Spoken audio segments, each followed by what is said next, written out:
The two bags sat side by side on the front porch of the house on Birch Street, and Ruth Calloway, 76 years old and not inclined to theater, looked at them for a long moment before she picked them up. One was a rolling suitcase, navy blue, the kind airlines charged extra for. The other was a canvas tote she had bought at a church rummage sale 11 years ago, its handles worn soft with use. Between them, they held what her children had decided she should keep: 3 changes of clothes, her blood pressure medication, her reading glasses, Warren's Bible, a photograph of her wedding day in a cracked plastic frame, and a casserole dish her mother had given her in 1974 that Pamela had apparently decided was not worth taking. Glen had handled most of the paperwork. He was good at paperwork the way he was good at anything that could be done at a distance, efficiently, and without looking directly at the person most affected. The documents had come in March, 8 months after Warren's stroke, and Glen had explained them at the kitchen table with the careful, neutral tone of a man describing a business transaction that had nothing to do with him personally. Transfer of title, he had said. Tax optimization. Estate planning. He had used the word simplify 4 times in 20 minutes. Ruth had signed. She had signed because she was tired in a way that had no name, because Warren had been gone 7 months and the house felt enormous and wrong without him, because Glen's voice had been gentle and reasonable, and she had wanted very badly to believe that her children were doing a kind thing in a clumsy way, rather than a calculated thing in a gentle disguise. If you're enjoying this story so far, don't forget to hit the like button and subscribe. Drop a comment telling me where in the world you're watching from. I love hearing from you. They had sold the house 4 months later. The listing sign went up on a Tuesday. The offer came in on Thursday. Ruth had still been sleeping in the bedroom she and Warren had shared for 31 years, with his reading glasses still on the nightstand because she had not been able to move them yet. The closing was scheduled for 6 weeks out, which was how long she had to figure out what came next. Glen had opinions about what came next. He had printed materials, the same way he had printed materials for the deed transfer. A retirement community in Asheville. A smaller apartment complex in Boone. He had highlighted the relevant amenities in yellow marker and made small notes in the margins. Close to medical facilities. Community activities. Manageable maintenance. Pamela had opinions too, though hers arrived differently. They came over the phone in the warm, slightly breathless tone she used when she was anxious and trying not to show it. There was a nice independent living situation out near Hickory, she had said. One of her neighbors had moved her mother there, and the mother was very happy. She had book clubs. She had friends. Ruth had listened to both of them and had not said much. She was 62 days out from Warren's funeral, and she was still finding his handwriting in unexpected places. On a notepad by the telephone. On the back of an envelope in the kitchen drawer. Small lists he had made and never needed. Things to do before winter. The kind of list a person makes when they believe there will still be a winter to prepare for. She was not going to Asheville. She was not going to Boone or to Hickory or to any place her children had circled in yellow on a printed map. She had not yet figured out what she was going to do instead, but she knew that much, and knowing that much was enough to keep her upright through the 62 days and the yellow brochures and the long, careful conversations at the kitchen table. The answer, when it came, arrived on a Sunday evening 3 weeks before the closing. She had been going through Warren's Bible, the one he had kept on the nightstand for 43 years. Not for any particular religious purpose, but because Warren had used it the way some men use filing cabinets. Tax receipts, insurance cards, a receipt for a watch he had bought her on their 20th anniversary. He had kept things tucked between pages with an organizational logic that only made sense if you had known him long enough. Near the back, between the pages of Revelation, she found a small envelope. Her name was written on the front in Warren's handwriting, plain as a grocery list. Ruth. No occasion noted, no date. Inside the envelope was a key. Not a house key. Not a car key. A large, old-fashioned key with a long shaft and a round bow at the top, the kind made before small was fashionable. It was dark with age, heavy for its size, and tied to it with a length of faded red ribbon was a folded slip of paper. She opened it. Cutter's Mill Road. Meadow Fork. The gate is the one with the stone posts. You'll know it when you see it. Warren had written that, and beneath it, in slightly smaller letters. If you ever need somewhere to go, go here first. She sat with the key in her hand for a long time. Meadow Fork. She knew it. A small community 40 minutes east, out past Burnsville, back into the hills where the roads narrowed and the cell signal thinned to nothing. She and Warren had driven through it once, maybe 15 years ago, on the way back from a fall auction over in Mitchell County. She had no memory of any gate with stone posts. She called neither of her children. She did not mention the key to anyone. She put it in her coat pocket and carried it there for 3 days, the way you carry something you are not sure what to do with yet. And on the third morning, she put her 2 bags in the trunk of the car and drove east toward Meadow Fork. The morning was the particular gray of a North Carolina October, heavy cloud low on the ridges, a smell of cold and wood smoke in the air. She drove with the heat on and the radio off. The key sat in her coat pocket. She thought about Warren. He had died on a Tuesday in May, 2 hours before dawn, in the hospital in Asheville. She had been there. She had held his hand through the last 3 hours of a night that had no end and a beginning she could not precisely locate. He had not spoken in the final 2 days, not really, but twice he had squeezed her hand in a way that felt like something more than reflex. She had believed then, and still believed that he had known she was there. Warren Calloway had been 79 years old. They had been married 43 years. He had been a carpenter for most of his working life, first for a general contractor in Avery County, later on his own, doing restoration work on older homes and farm buildings. He was a patient man with precise hands and a preference for doing things correctly the first time rather than quickly twice. He had an eye for old things. Things that had been made when making things well was the only standard anyone held. He had brought home stray pieces of furniture his whole life, chairs with broken rungs, small tables with warped tops, things people had set out for garbage collection. He restored them. He found them new homes. He did not talk about it much. Ruth had thought she understood the scope of that habit. She had thought she knew the full shape of her husband's life after 43 years of watching it. She was about to learn that she had known the visible part. Cutter's Mill Road turned off the highway just past a small Methodist church with a hand-lettered sign out front. The road was paved for the first half-mile, then gravel, then packed dirt that had been graded recently enough to still hold the ridged marks of a road grader's pass. The hills closed in on both sides, second-growth forest thick with hickory and white oak, the leaves the color of rust and dried blood in the late October light. A creek ran along the left side of the road, clear water over brown stones, its sound coming through the cracked window even at low speed. She almost missed it. The gate was set back from the road by 20 feet, half swallowed by a wall of Virginia creeper that had gone deep red with the cold. The stone posts were granite, hand-set, each one roughly 3 feet wide, fitted together without mortar in the old way that meant someone had spent a long time over them. The gate between them was iron, once painted black, rust-red now, hung on old strap hinges. A chain was looped through the gate and around the left post, secured with a padlock that had gone brown with weather. Ruth pulled the car onto the grassy shoulder and got out. The chain was heavy and the padlock was stiff, but the key, when she worked it into the lock, turned on the second try. She unwound the chain from the post and swung the gate inward. The hinges did not squeak. They only gave a long, slow resistance before they moved, the way something heavy does when it finally decides to yield. On the other side was a lane.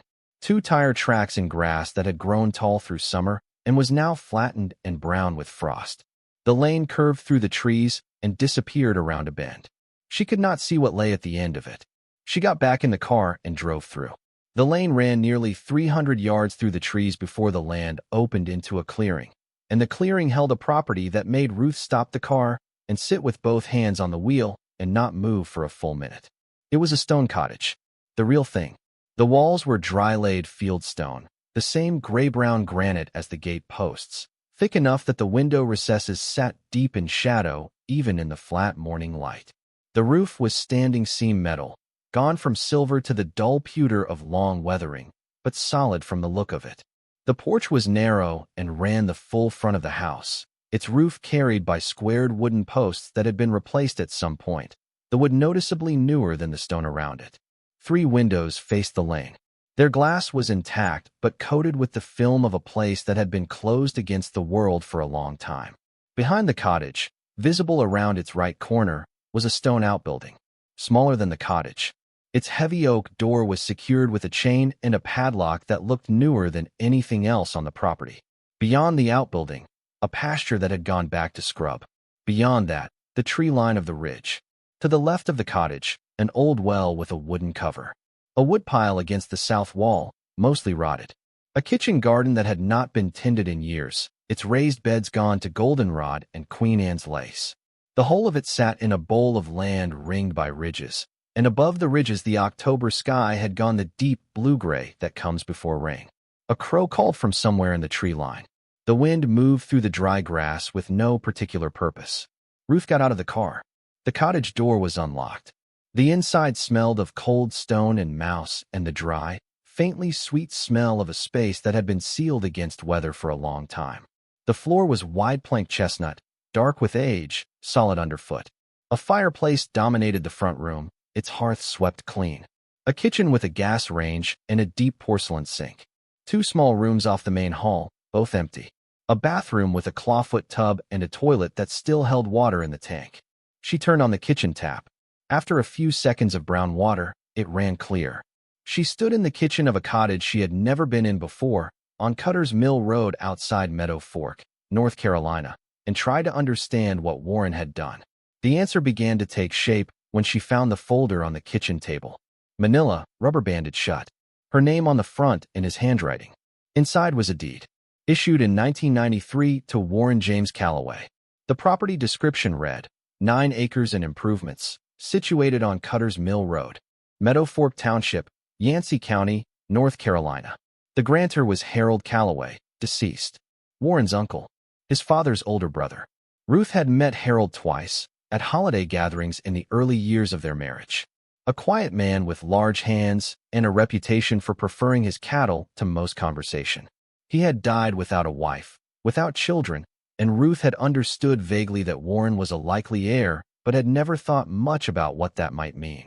She had assumed it had amounted to a small sum and some old furniture. She had been wrong about that. There was a second document in the folder.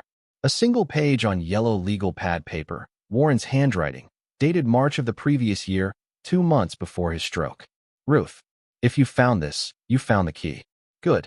This place is yours, free and clear. Taxes paid through next December. The structure is sound. I checked it last April. She sat down on the kitchen floor because there was no furniture yet, and she read the rest of it with her back against the cabinet and her coat still on and the cold of the stone coming through her slacks. I should have told you about this years ago. I kept not finding the right way to say it, and eventually so much time had passed that it felt like a secret, and I am sorry for that. It was never meant to be kept from you. It was always meant to be yours. Harold left me this land because I was the only one who had ever helped him work it. I drove out here on weekends for years when we were first married. You thought I was fishing. I was mostly doing what Harold could no longer do for himself. When he died, the land and cottage came to me. I started fixing the cottage. I started using the outbuilding.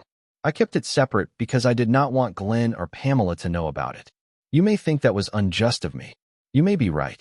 But I have watched our children make choices for 20 years that worried me, and I believe that you needed a place that would be yours alone, with no argument about its value and no committee formed to decide what ought to be done with it.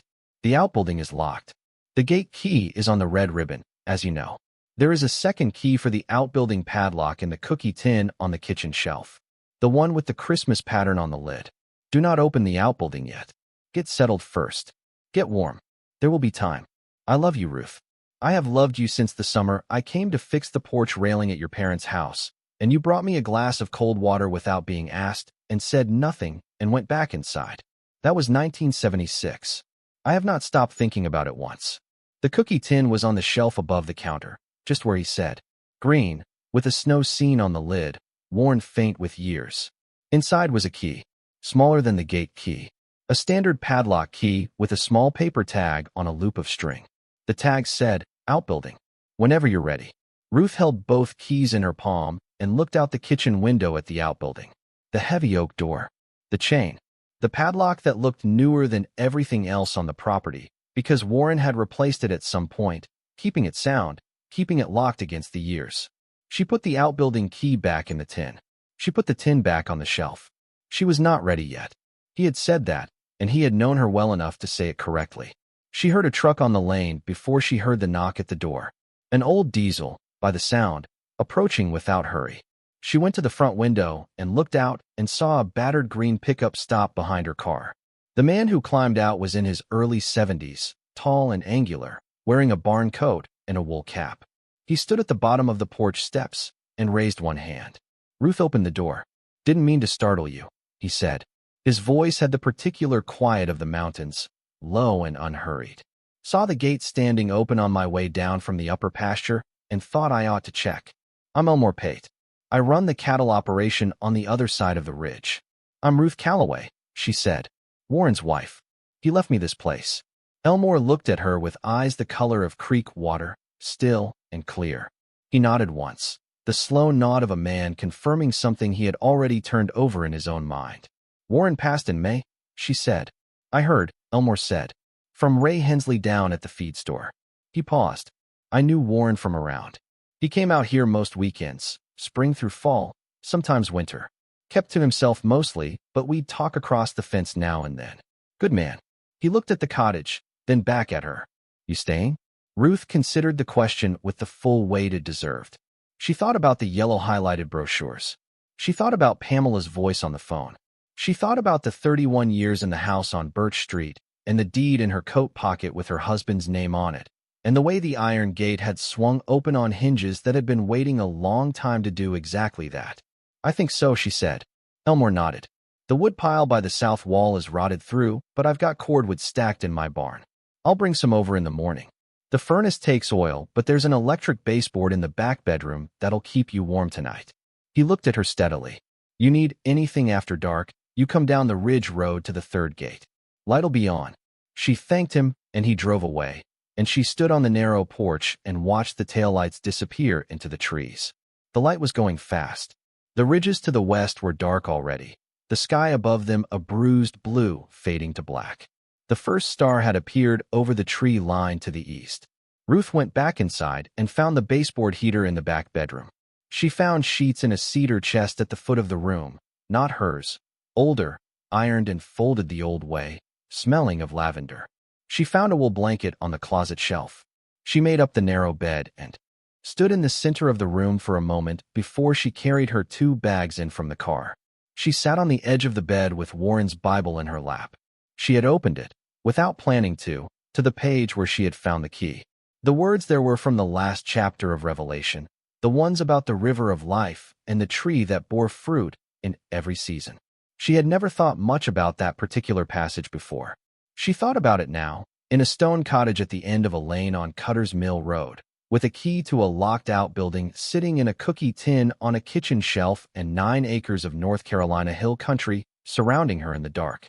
She did not know yet what Warren had built in that sealed stone room. She did not know what the next weeks would bring or what she would find when she finally turned that second key. What she knew was that the gate was open. She had driven through it herself. And the house on Birch Street, with its for sale sign and its yellow-marked brochures and its kitchen table where her children had explained to her what she needed, was 40 minutes behind her on the wrong side of a ridge. The baseboard heater clicked on. The stone walls held the warmth. Outside, the creek on Cutter's Mill Road ran in the dark over its brown stones, indifferent and patient and entirely itself. Ruth turned off the light. The first full morning on Cutter's Mill Road began the way mornings do in mountain hollows in late October, with cold air seeping through every gap in the window frames and a silence so complete it had its own texture. Ruth lay in the narrow bed with the wool blanket pulled to her chin and looked at the ceiling and took stock of what she had. A cottage with solid walls and a sound roof. 9 acres of land nobody could take from her. A gas range. Running water. A baseboard heater that had kept the room at a bearable temperature through the night. Warren's Bible on the floor beside the bed where she had set it before turning off the light. And a key in a cookie tin on the kitchen shelf.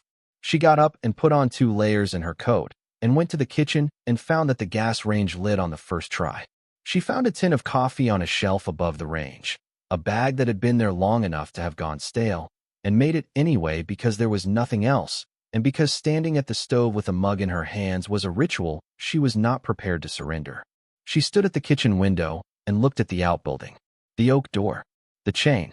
The padlock that Warren had kept sound and new, decade after decade, while everything else on the property aged around it.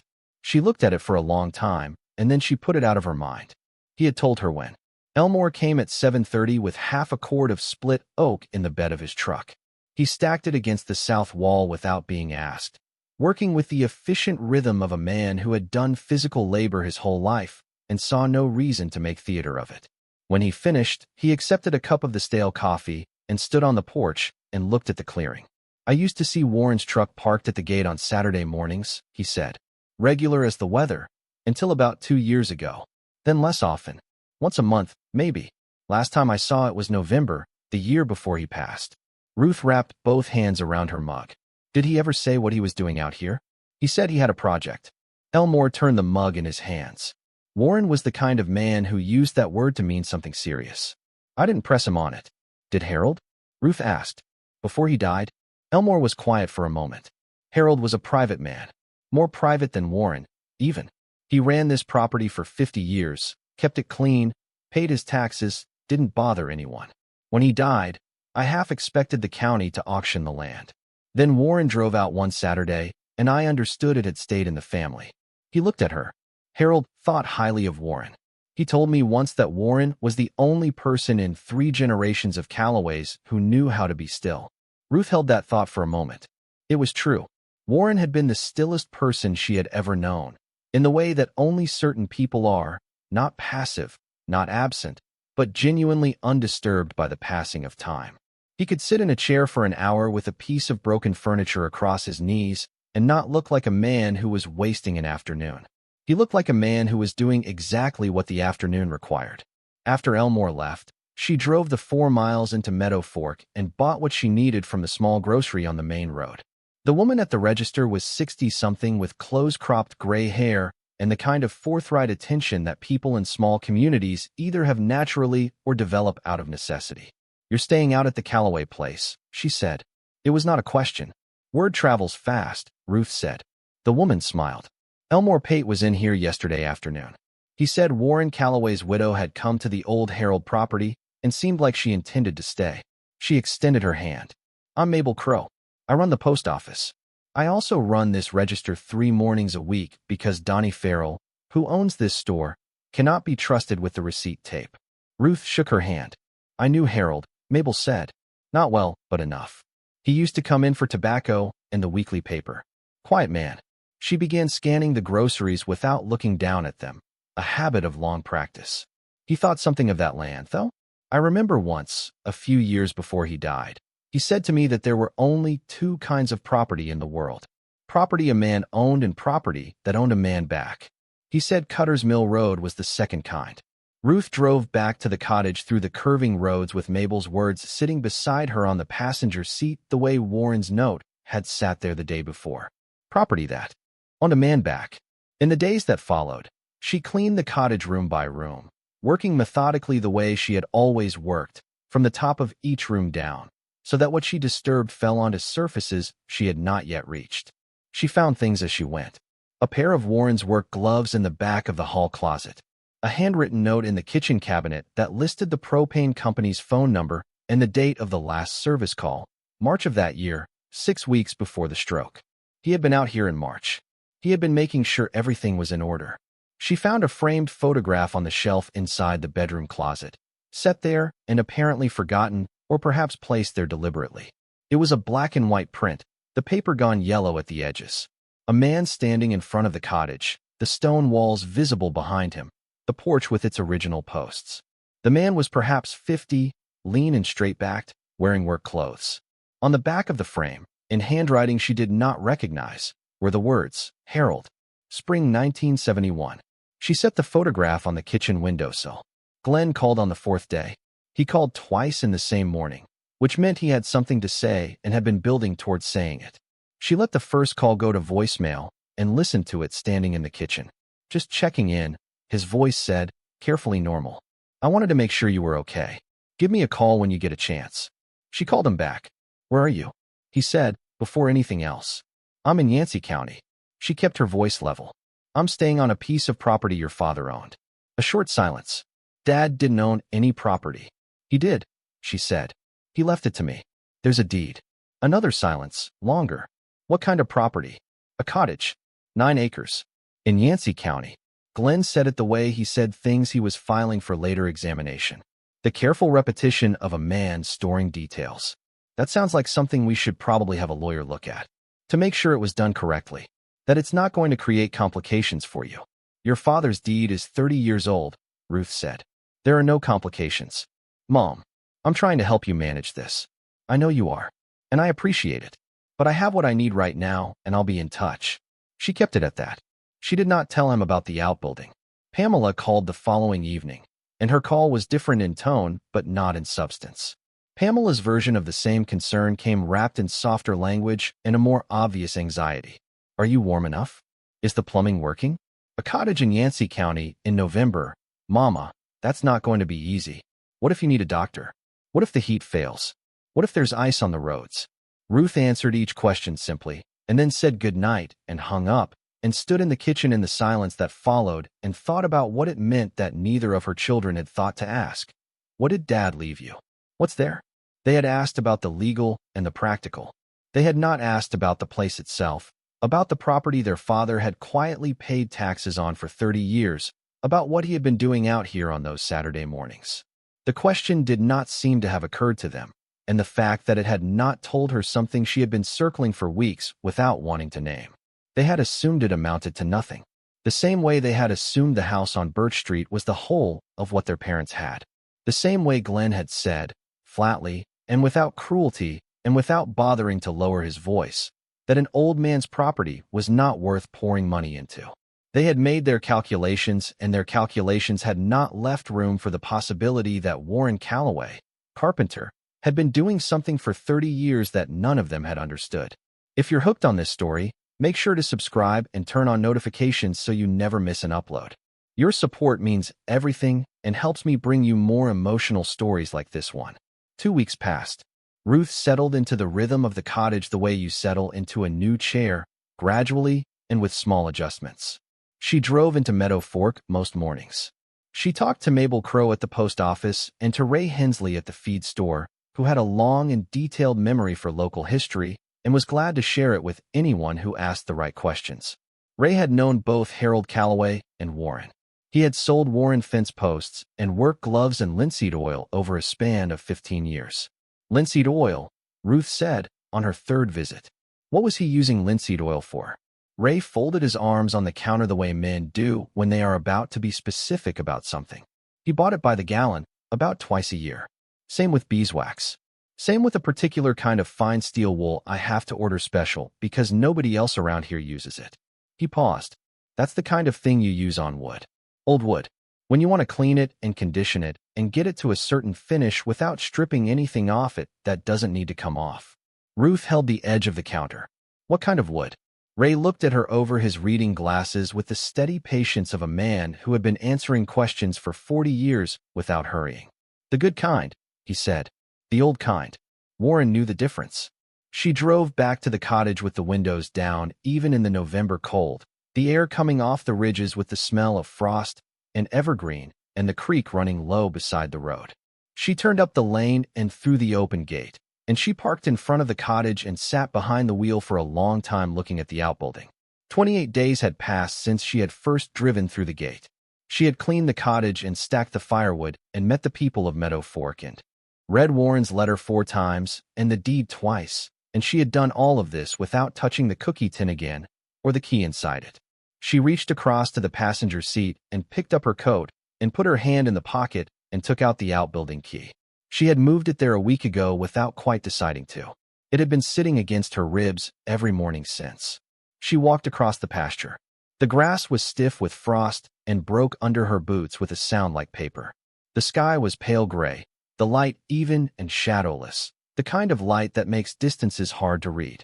The outbuilding grew as she crossed the field.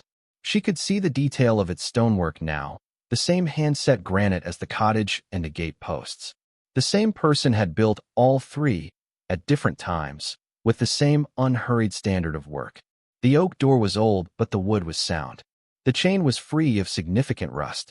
The padlock was a master lock, the same brand as the gate lock, replaced at some point in the last decade. She stopped in front of the door and looked at it. She thought about Warren driving out here on a Saturday morning in March of this year, 6 weeks before the stroke. the propane company's phone number in his handwriting in the kitchen cabinet. He had been checking that everything was in order. He had been making sure that when she came, and he had believed she would come, he had built a key into a Bible page against the day she would need one. She would find what he had left her in a state worth finding. She put the key in the padlock. It opened on the first turn. She unwound the chain and pulled it free and pushed the door inward on hinges that swung without protest. And the smell that came out of the stone room stopped her where she stood. Not rot, not damp, not the cold stone smell of the cottage on her first morning, which had been the smell of neglect. This was linseed oil, warm and faintly sweet. Beeswax, the dry mineral tang of old wood in a controlled space. And beneath all of that, something she could not name exactly, something like time itself had a smell when it was held in one place long enough. Old houses had it. Good antique shops had it. It was not unpleasant. It was, if anything, the opposite. Ruth stepped inside. The outbuilding was larger than it had appeared from the outside. The walls were the same fieldstone as the cottage, thick and straight, and they had been chinked carefully sometime in the past decade to seal the drafts. The floor was stone flags, swept clean. 2 small windows, one on each side wall, their glass clean, letting in the gray morning light in thin rectangular panels. A small cast-iron wood stove in the near corner, its chimney running up through the stone wall, its door fitted with a tight seal and a damper. A half-full stack of split hardwood beside it. Warren had installed climate control in a stone outbuilding in rural Yancey County. He had chinked the walls and fit the stove and maintained it for 30 years because what was inside needed stable temperature and stable humidity, and he had known that and had given it those things. Along every wall, floor to ceiling, ran shelving. Heavy wooden shelving, built into the stone, each shelf fitted with edge rails to keep things from shifting. And on the shelves, and standing on the floor between them, and hanging on the walls in the spaces between the shelves, were objects. Every one of them was covered. Some were wrapped in old moving blankets, gray-green wool, tucked at the edges with the careful precision of a man who had done it many times. Some were in fitted canvas covers, hand-sewn, with ties at the corners. Smaller items sat on the shelves in their blankets like sleeping things. Larger shapes stood on the floor, shrouded and still, their outlines visible under the covers. The tall, narrow shape of a case clock against the far wall, its height reaching nearly to the ceiling. The broad curve of what might have been a chair back. The low bulk of a chest, substantial and square. 14 shapes on the floor. More on the shelves. On the workbench that ran the full length of the left wall sat 4 composition notebooks, stacked with a rubber band around them. Next to the notebooks, a tin box. Not the Christmas tin from the kitchen. This one was smaller and older, the kind tobacco used to come in, its lid dented along one edge but fitted tight. On top of the tin, a folded piece of paper. Ruth's name on the front. Warren's handwriting. She walked to the workbench and picked up the notebooks first. She took the rubber band off and opened the top one. The first page was dated February 12, 1995. She read the first entry standing at the workbench in her coat, with the gray November light coming through the 2 small windows and the smell of linseed oil and old wood filling the room. His handwriting was the same as always. The mix of print and cursive that had appeared on grocery lists and birthday cards, and the back of the envelope where she had found Cutter's Mill Road, Meadow Fork. She would have known it anywhere. The entry was brief. Found a Windsor armchair at the McClure Estate auction outside Bakersville. The seat rail is cracked and 3 spindles are gone from the back. Someone has painted it red at some point, which will need to come off. Paid $12. Nobody else bid. Brought it here this afternoon. Going to let it sit for a week before I touch it. She turned the page. March 3rd, 1995. Started stripping the paint from the Windsor. Original surface is cherry, better than I expected. The seat rail crack is clean, which means it will glue. I'll need to turn the replacement spindles myself. Borrowed the lathe from Harold's workshop and set it up in here. March 18th. First spindles turned. Not perfect. The profile is close, but the thickness is slightly off at the taper. Going to do them again. March 29th. Second set of spindles better. Third set right. The chair is going to be beautiful. It already is, under the red. Ruth stood very still and read and did not hear the wind pick up outside or the distant sound of Elmore's truck on the ridge road. She read the way you read something that is reordering everything you thought you understood, slowly and with full attention, and without rushing toward the end. She read through 4 months of entries before she set the notebook down and looked up at the covered shapes on the shelves and the floor. 14 shapes on the floor. More on the shelves. 26 pieces in the collection, if she followed the numbering system Warren had used in the notebook margins. 26 pieces that he had found at estate sales and farm auctions and roadside barns across Yancey, Mitchell, and Avery counties over the course of 30 years. 26 pieces of American furniture, most of them broken when he bought them. All of them restored with the kind of patience that required nothing in return. She looked at the tall shape against the far wall, the one that reached almost to the ceiling under its moving blanket. She crossed the room and lifted the corner of the blanket. The clock case was walnut, the grain of it visible even in the gray light, running in the long wavy lines that good walnut does when it has been finished correctly. The brass dial was behind glass, the chapter ring engraved with a precision that was old in the way only handwork is old, the engraver's individual touch visible in the slight variations between the numerals. The hood molding was original, intact, every carved detail present. The pendulum, visible through the waist door, she eased open with one careful hand, hung without movement, but with the perfect perpendicular of a thing that had been level and balanced before it was last wound. She could not name the maker. She could not say how old it was. She did not know what it was worth. She let the blanket fall back into place and walked back to the workbench and picked up the tin box and opened it. Inside, sitting on a folded piece of cloth, was a small brass key on a loop of string. The key had a paper tag. It said, "Tin lock." She looked at the tin again and saw, on the underside of the lid, a second latch she had missed. She pressed it. A false bottom lifted. Beneath it, folded twice into a square, was an envelope. Her name on the front. Below her name, in smaller letters, "For when you understand what you're standing in." She held the envelope. She did not open it yet. Outside, the November wind moved through the dead grass of the pasture and came around the corner of the outbuilding with a sound like something breathing. The stone walls held it out. The smell of linseed oil and beeswax and old wood held its own against the cold. Ruth stood in the room Warren had built and kept and filled over the span of 30 years, surrounded by 26 things he had found broken and made whole, and she felt something in her chest that she could not name and did not try to.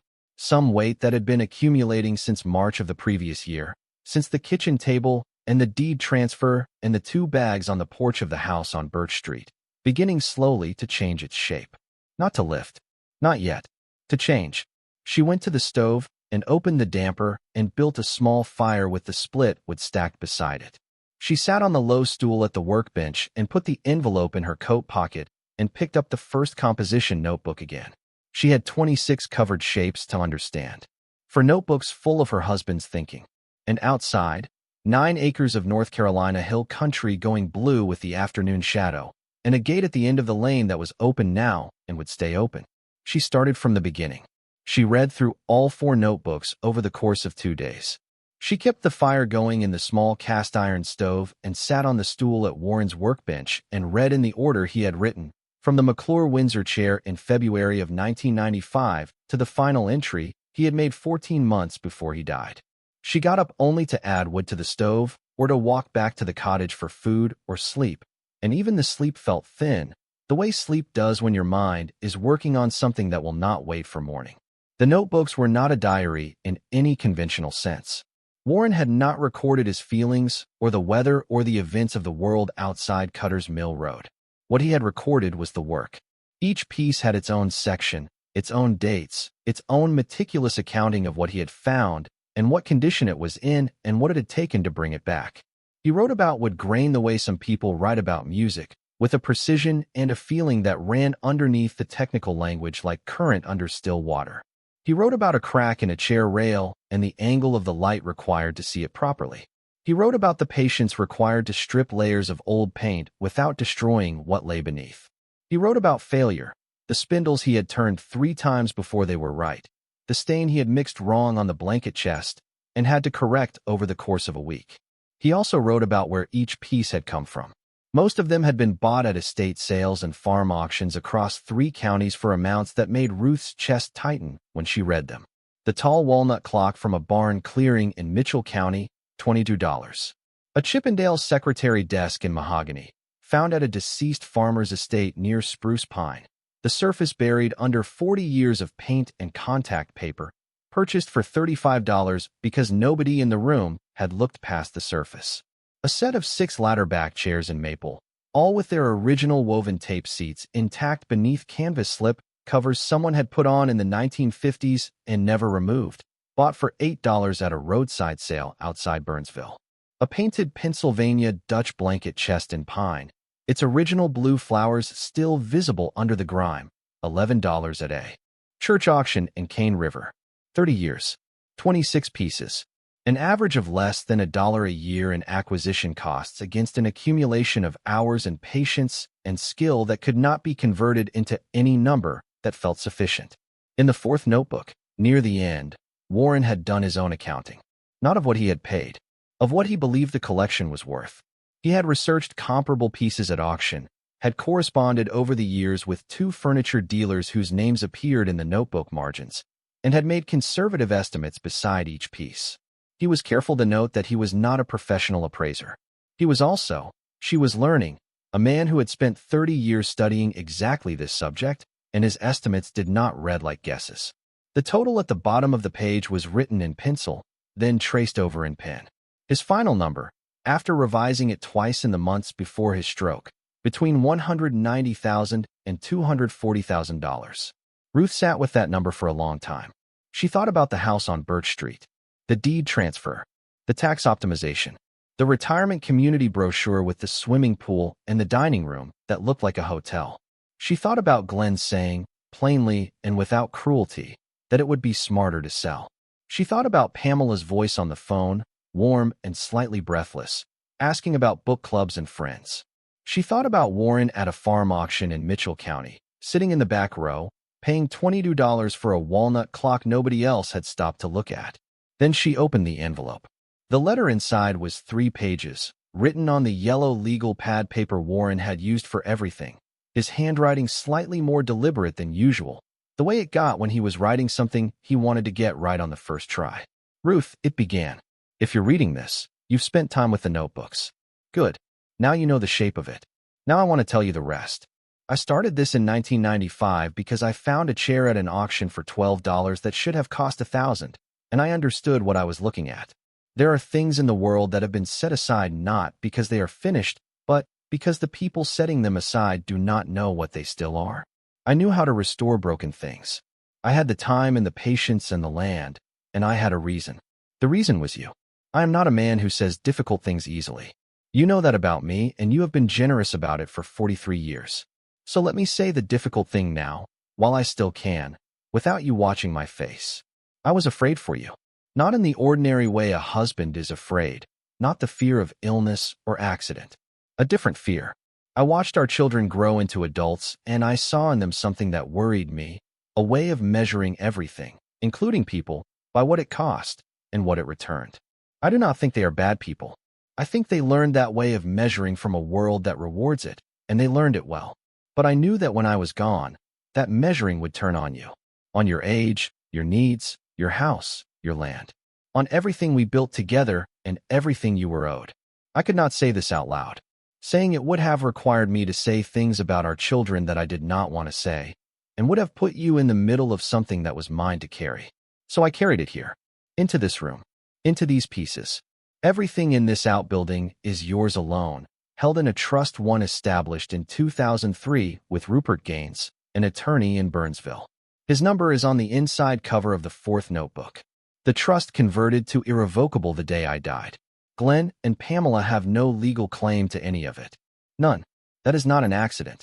That was the entire point. You do not need to sell all of it. Sell what you need to feel secure. Keep what matters to you. The Windsor chair from the McClure auction was the first one. I always thought it was the best one. But you'll make your own judgments. You always have. I want to say one more thing. In 43 years, you made a home out of every place we lived. You did it without complaint, without asking for more than we had, without ever once making me feel that the life I could give you was smaller than the one you deserved. I noticed that every day. I never said it enough. You are sitting in the proof of every year I loved you. I could not give you an easier life. I could give you this one. Yours completely. Warren. Ruth folded the letter along its original creases and held it in both hands, and the cold morning light came through the two small windows of the stone outbuilding, and the fire in the stove ticked quietly to itself, and she sat with her husband's words for as long as she needed.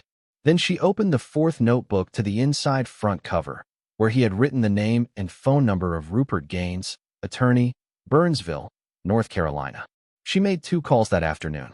The first was to Rupert Gaines, who answered on the third ring and said he had been expecting to hear from her and was glad she had found the letter.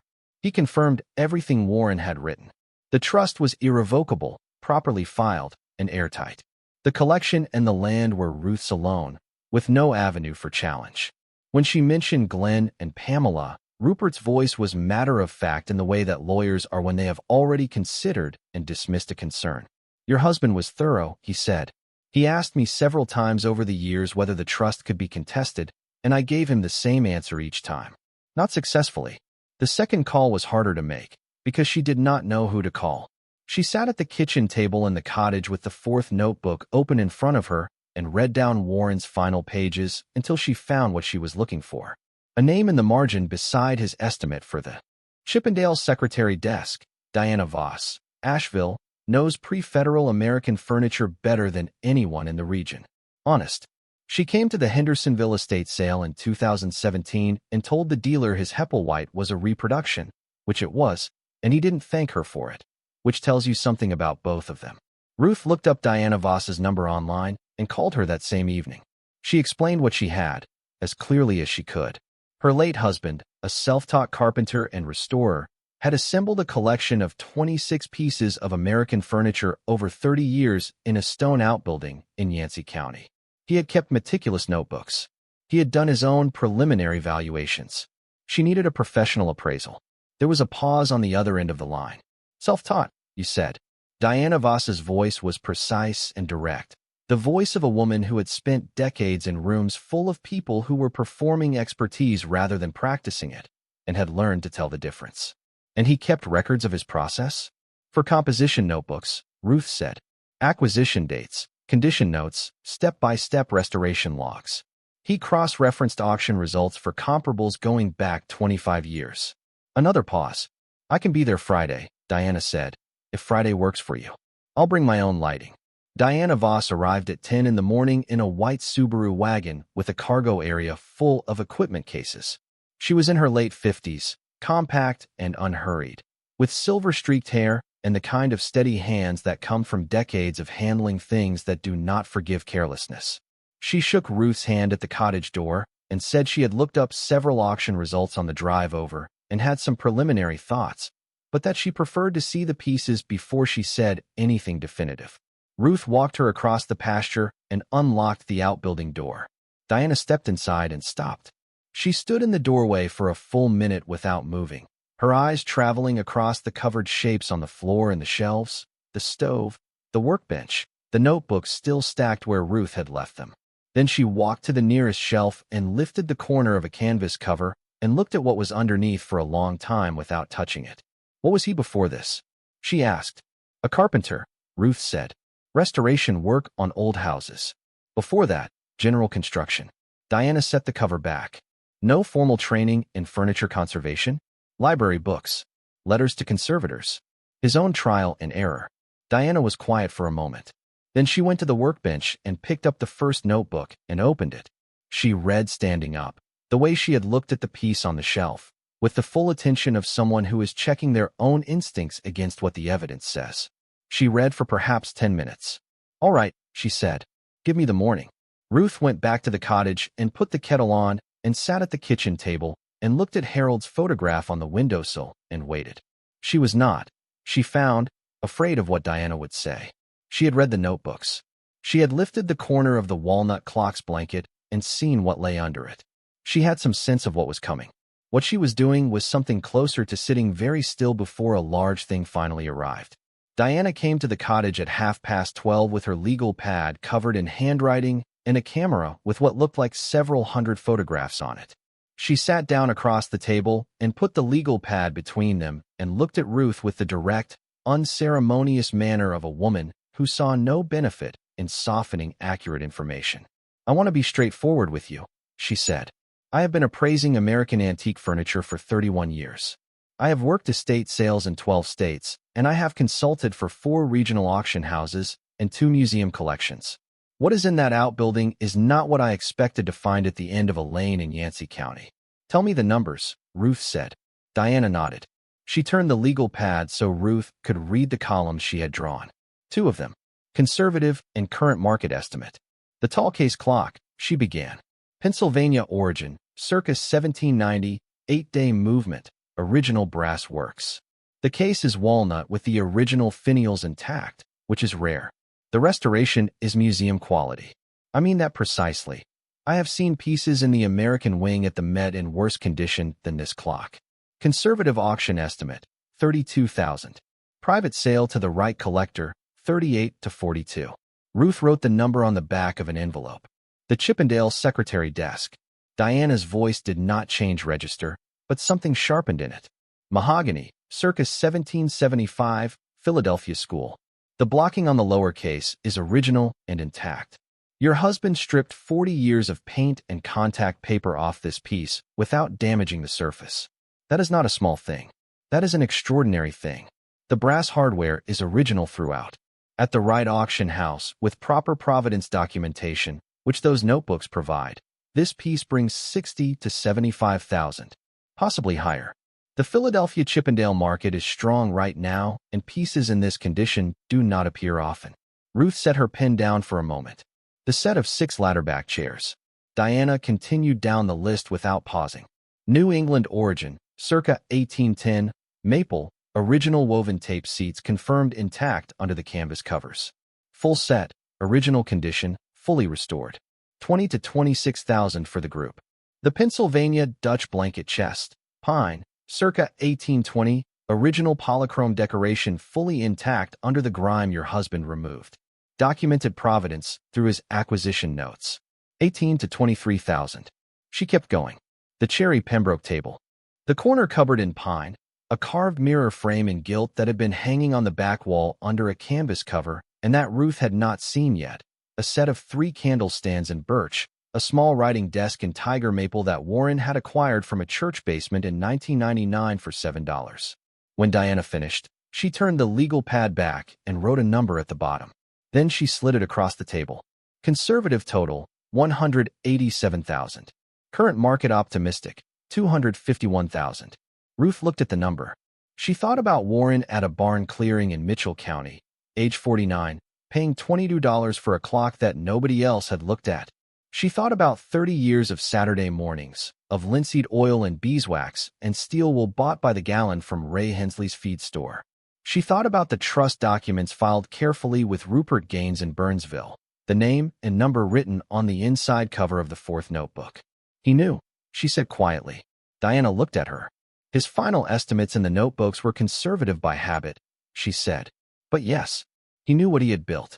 There was a collector in Asheville, Diana told her, a man named Thomas Birch who had been searching for a Philadelphia Chippendale piece in documented original condition for several years. What Warren had done to the secretary desk was beyond what Thomas Birch had been hoping to find. Diana believed he would move quickly. She called him that evening.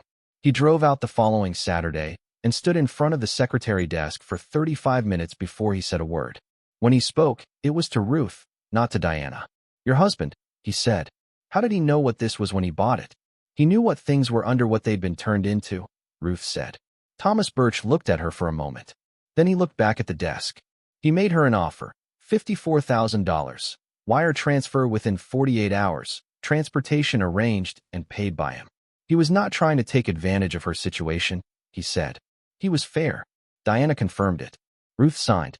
The wire hit her account 2 days later. She sat at the kitchen table in the cottage and looked at the number on her phone screen for a long time. Then she called Rupert Gaines and spent an hour with him going over the legal structure of the trust. The collection and the land were entirely hers. No encumbrances, no competing claims, no mechanism by which either of her children could make a legal argument.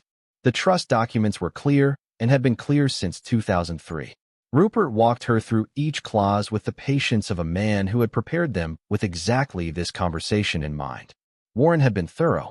Warren had, it turned out, been thorough about everything. Glen found out on a Thursday.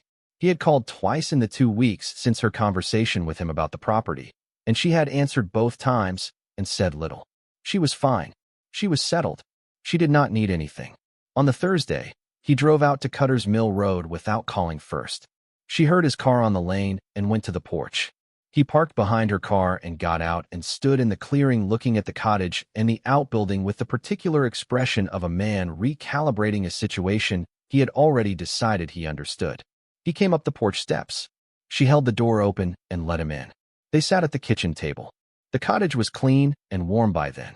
She had bought a small table and 2 chairs from a second-hand shop in Burnsville, a lamp for the front room, a proper mattress for the bedroom. The property was still rough in places, still needing work, but it no longer looked like a place where nothing mattered. It looked like a place where someone lived and intended to stay. Glen looked around the kitchen for a moment before he spoke. The photograph of Harold was still on the windowsill. The cookie tin was on the shelf.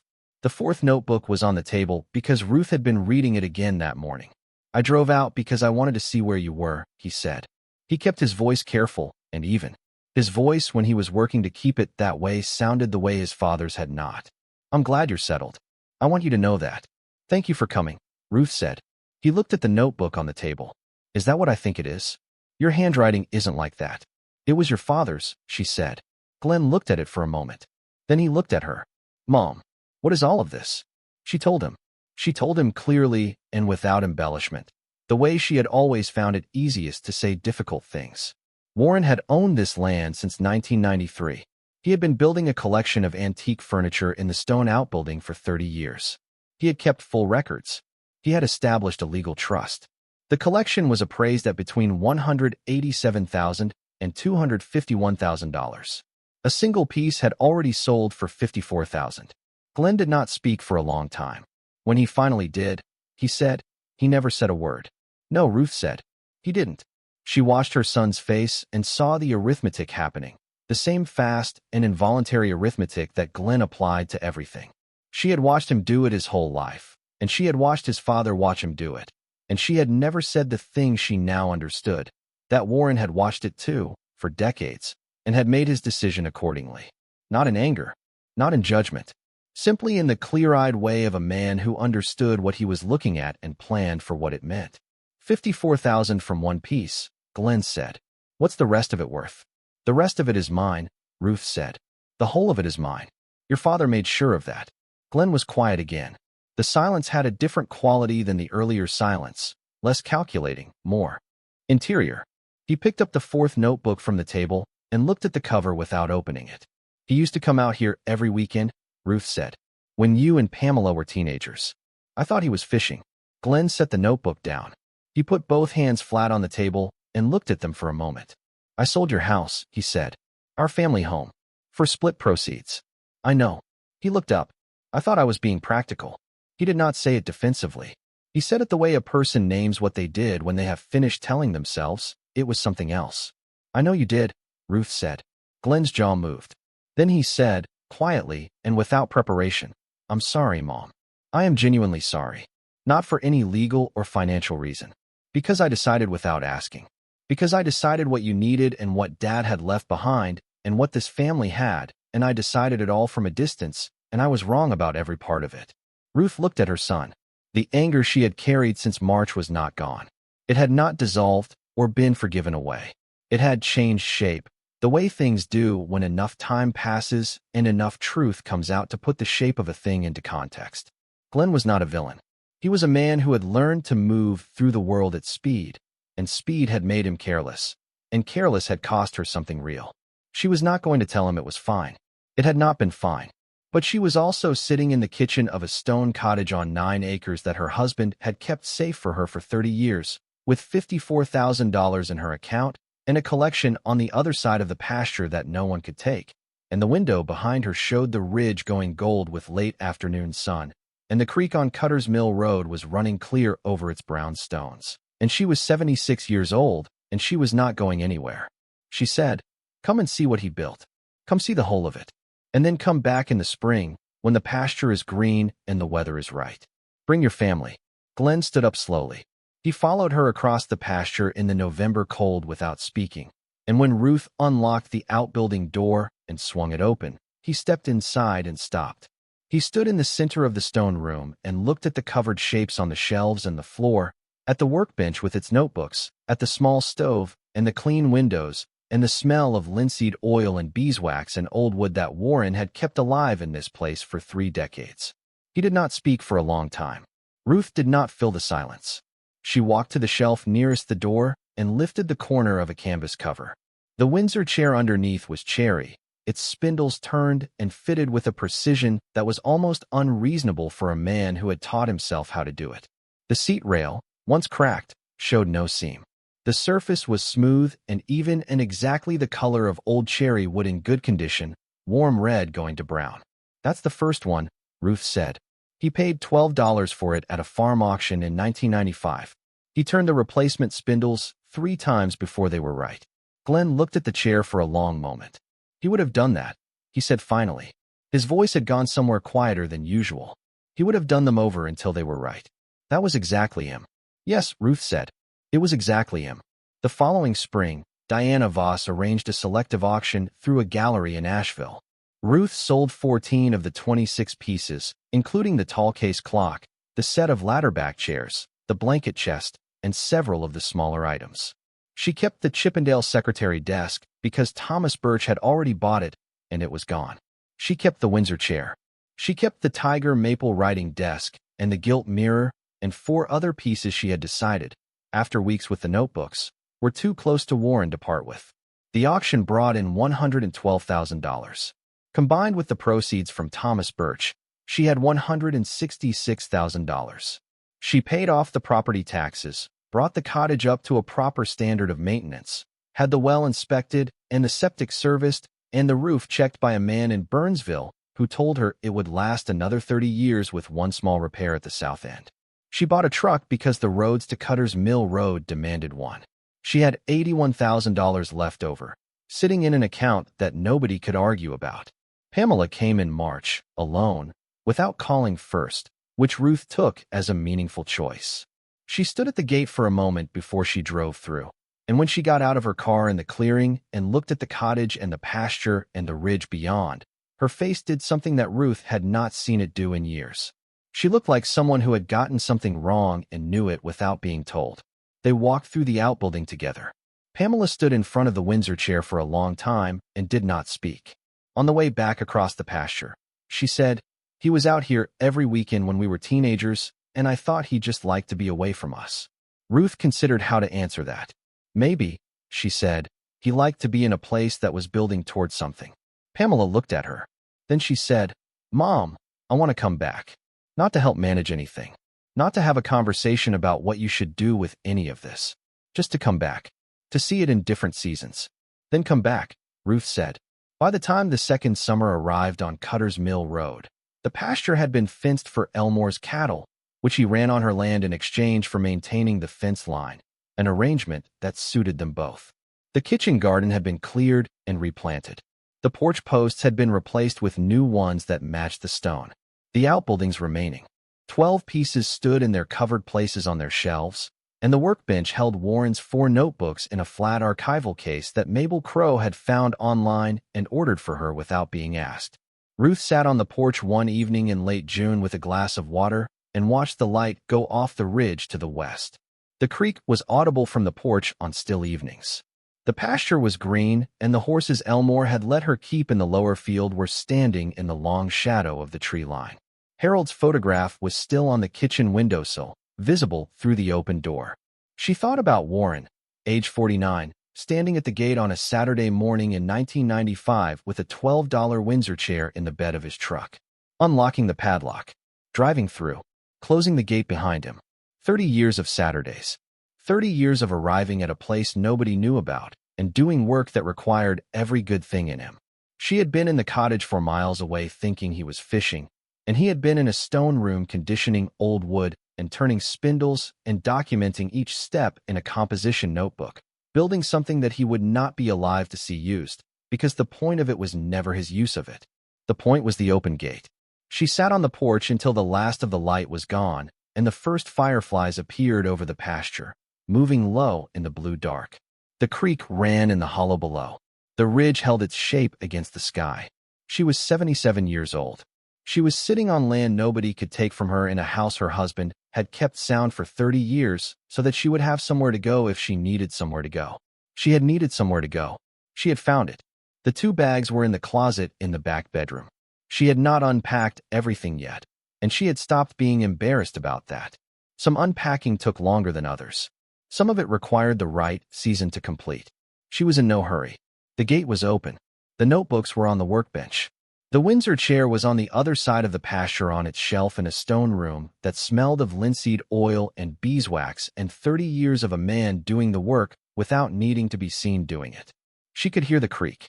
She could hear the fireflies moving in the grass below the porch. She stayed until she was ready, and then she went inside. Thank you so much for watching until the end. If you love this story, check out the other videos on your screen now. I think you'll really enjoy them. And don't forget to subscribe if you haven't already. See you in the next story.